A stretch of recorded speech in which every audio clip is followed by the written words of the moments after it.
Kale ankwanirizaako nnyo butereevu ku mukutu Viki exclusive yonna gyogenze maaso n'okubeera ng'osinzidde mu ggwanga Uganda n'ebweru waalyo. Amannya gange mpitibwa Viki era ng'olunaku olwaleero nsinzidde wano Lugogo era nga kyewulira emabega kye tuyita sound check wano ku Lugogo KCCA grounds.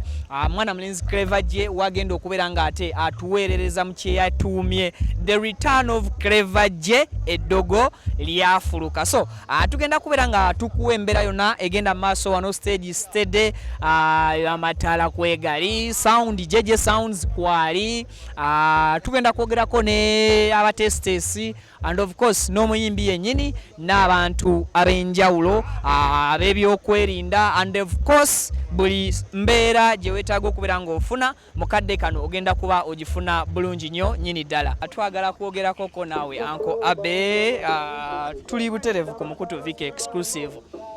Otandise okudda ku YouTube channel byo ofunemu content. Ate tukukolera ki gwe wasazeewo n'ogamba ensonga z'abayimbi naddala abantu be bayaayaanira okuba nga basitula. Wenjogerera enteekateeka ziri zitya?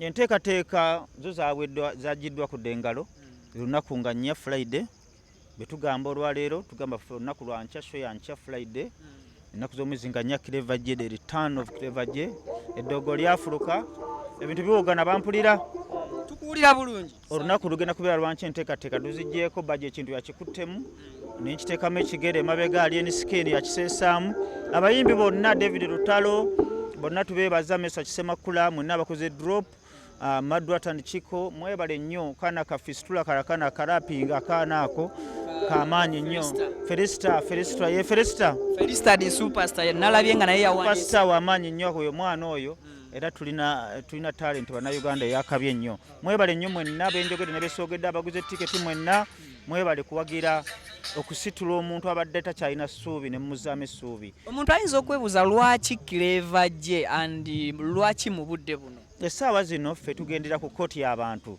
Essaawa zino omutimbagano guno gwawambye ensi yonna. Abantu balangira ku ssimu kuno naddala ku TikTok, ku Facebook. Twagenda okulaba nga bannayuganda batusaba nava mu alien skin ne bagamba tuleetere Clever J kubanga bamukwatibwako engeri gye bamulaba nga bamuyisaamu bamuboola. Bannayuganda ne bakwatibwako ffena ne tukwatibwako ne bagamba nti leeta Clever J y'ensonga lwaki twasoose Clever J. Kati era bwe tuva mu Clever J ne batugamba nti ate muleete omulala ffe tuli bakozi b'abantu kye batugamba kye tukola kuba tuli bapromota. Engeri gy'oludde mu ndongo mwe bamu ku bakulu abeebuuzibwako mu sisitimu eno ey'okutegeka ebivvulu mu mbeera za Clever J ze yalimu emabega we yakubiranga ennyimba zimazi wanani bwe tukompeyalinga ku energy gwalina olunaku olwaleero ne stage gye mumuwadde obunene bweriko osuubira nti anaagikozesa energy oyo gwe yalina ku mazzi wanani gwakyalina ku ddogo lyafuluka. Omusajja bw'omutunuulira n'ebbanga lyonna Mukama Katonda abadde akyamuyambye ng'akyamutaddewo Katonda akyamuwadde obulamu amaanyi agayina ate ennyimba za energy akyalina amaanyi ne energy agirina era abagenda okugijja olunaku olw'enkya agenda kugezaamu olwaleero amaanyi akyagayina ye Clever J yennyini oligino buli kimu kino agenda concert egenda kubeera perfect kubanga buli kimu tukiteeseteese mukimanyi bulungi nnyo Abtex bemba ndi mu kintu ate ne muto wange bajjo tutya nnyo okuswala tufa nnyo okukola omulimu gubeera omulungi ebirala tubirowooza luvannyuma tusooka kufa bawagizi baffe baddeyo nga bakoze eki tusooka kusanyusa bawagizi baffe ebisigadde ne bijja oluvannyuma. Engeri gyekiri nti okusaba kwavudde mu kkooti y'abantu mu kkooti emisango gibaamu mingi guno bwe guggwa tulinayo omusango omunene fayiro eyeetaaga okusembeza. Kakati tulina fayiro ffe ze tusoose okulaba tujja kusinziira ku mutimbagano kuba ffe tuba tulaba omutimbagano tutambulira mu bayimbi ba artist bapatana baffe kati waliyo local giant fayiro eri ku meeza tulina Jimmy Culture fayiro eri ku meeza ependinga kinasinziira tulina gift of kado abo nonna kkooti y'abantu ne begamba tubakwate bonna tubasooke babeeko we bagenda batereera tebakomewo ku stage nga bapya ani omulala awo kkooti jamaa talina tabu ye abeera eyo mu bintu bye ali mu bintu bye ebyokuyimba tafiirawo nnyo mu byakuyimba naye bano embeera yabatabukako ne bataga ate nga talent mweri abo kinasinzira ku demand enabeera ku mutimbagano kuno ne ku TikTok ne ku Facebook. Tumalirize ngwa banyonyola mukembeera nga bweyinza okubeera olunaku lw'enkya. Twalabako ekivulu kyosembye okwenyigiramu kyali kya muganda waffe Alien Skin ku Freedom City. Embeera yatabuka, abantu oluusi balina tickets ne bagamba nja kujjayo ssaawa nga 2 ssaawa nga 3 bagenda otuuka ku ssaawa emu ng'emiryango giggaddwa. Kiyinza kuba kitya ekifaananyi ky'olunaku olw'enkya? Olunaku olw'enkya buli kimu kyonna kyonna kisoboka kubanga ekyali ku Freedom City wadde nakitandika nga manyi kijja kubeera nga bwe kyali naye kyansukkako ne kinva mu ngalo. Era singa nali manyi kijja kubeera bwekityo nali sijja kugenda ku Freedom City. Era nga nze Abtex kyasobola kuddamu kukola ku Freedom City nga tebannagigaziya. Eyina ebizibu bibiri. Freedom City kyasobola kugendayo abalala bapromota abalala bo bagezaawo nabo abatonotono bapromota bo balala bajja kukolanga naye kyasobola kugenda ku Freedom City. Kyakuwa confidence ku Freedom City nge yali yakavaawo kyamulya. Yali yakavaawo nkyegamba obukugu bapromota tebwenkanankana. Sikiiru zino zezisinga zetuteeka mu bintu byetulanga abakulangira eddogaawo erikolera. Buli muntu yenna omuntu asobola okubeera nga alina eddogo mu Yesu, omuntu asobola okubeera mu ddogo nga lyama mafiina naye nze siina ddogo ne sikiru zange kwebasinzira okumpita ow'eddogo kubanga mbala ekintu nenkibala mu budde obutuufu ate nenkiranga bulungi nenkikola mu lunaku olutuufu mu budde obutuufu nenkisaba sente entuufu nenkikolera mu kifo ekituufu ne ekyaluno kyanvaako mu ngalo katono. Naye nga Abafrika mwenna tubategeeza Abafrika bonna ku Freedom City tugenda kubeera mu nkwacyo nga 27 naye twagala tusoke tuve tujje Clever gye mu ddiiro enkwacyo ku Mande yegenda okubeera emboozi wonna mu ggwanga. Ne kano tumalirize nako bwe twogera ku Lugogo sigenda kufiira katumalirize ne kano bwe twogera ku Lugogo okumpi ne wetuli oba Clever gye wagenda performingira ennaku zino n'olukubakuba lutonyerera ekyagwawo mu neighborhood wano ku stage emu yaliko amatanga tekiyinza kubaawo ennaku zino ng'akakuba katonyerera. Teriyo kintu kyonna kisobola kubeerawo nga Mukama tasazeewo. Omuntu Katonda gwe yatondera okufa emmotoka afa mmotoka.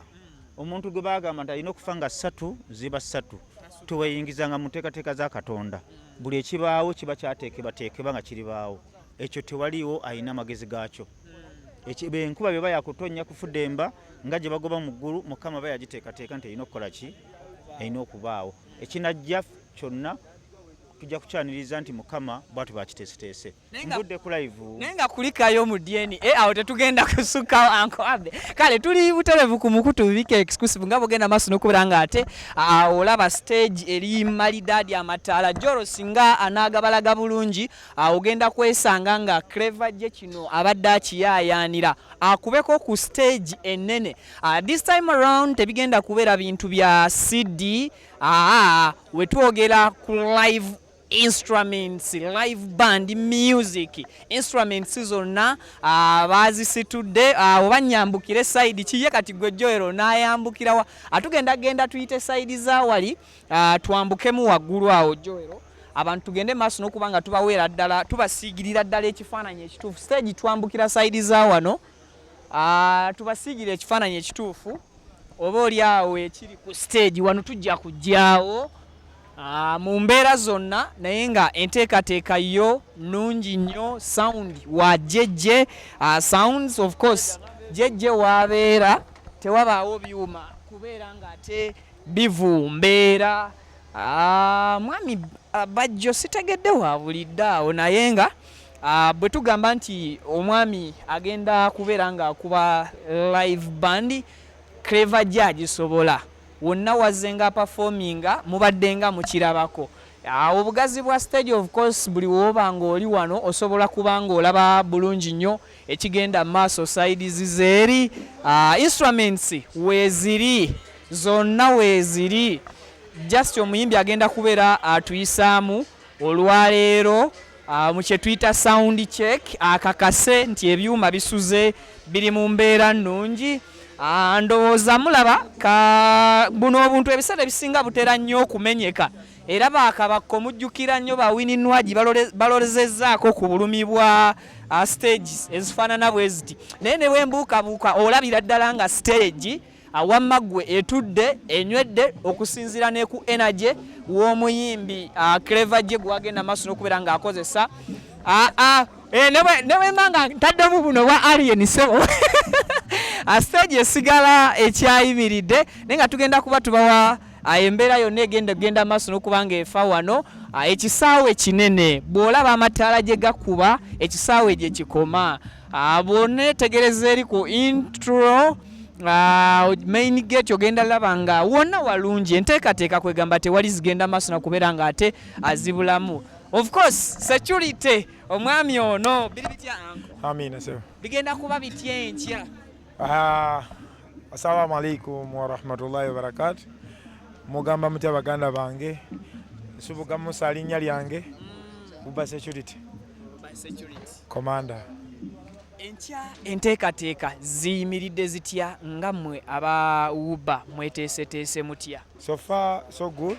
Tweteekateeka bulungi era bannaffe betukolagana nabo bonna gye tuvudde security tugikwasaganya bulungi nnyo naye nga kyenkakasa olunaku lw'enkya security egenda kuba eri ggulugulu because Uba tukolagana ne bitongole bya police bitongole bya security byonna organize ebiri mu Uganda byonna so tubadde mu security meeting naye era nga security eri ggulugulu gwe face bambi please asigaleyo totawaana bagamba nti abayimbi abamu balina eggaali ejjanga nzito whereby nti ne audience y'abayimbi abo ebaaka abajja n'eggaali mu audience embeera mu gihandolinga muti to me my experience you know gaali gy'ogamba nze mmanyi nti omuyimbi kankugereze nti omuyimbi kati nga Kenzo alina okuba ne bodyguards oba abasecurity be organize be baba bagenda kuba live alina abakubi be baba tagenda kuba live alina okuba ba DJ be kati DJ ngamirako mumanyi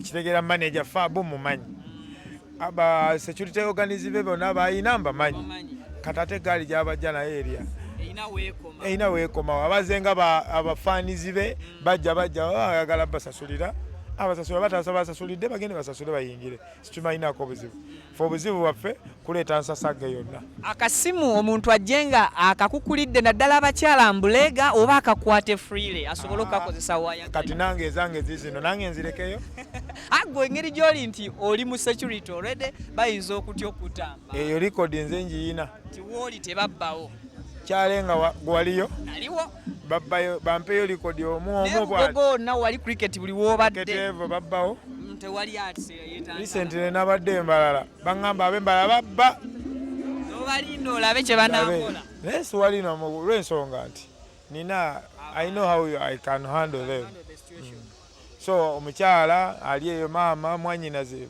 Buganda wange taata jangu security eri gulugulu jangu n'essimu kyo jangu n'ebintu byo bijja kuvaawo bulungi nnyo.